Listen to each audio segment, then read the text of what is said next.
everything changes.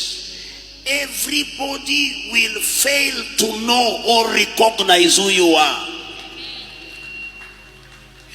Kila mmoja akiulizwa atasema nilikuwa namjua, lakini huyu vile alivyo sahihi, hiyo ushuhuda ako nayo.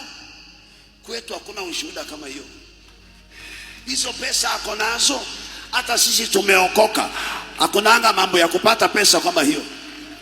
Hiyo ufanisi ako nayo, hata sisi tunaenda kanisani. Naomba Yesu Kristo aanze kubadilisha maisha yako completely. Amen.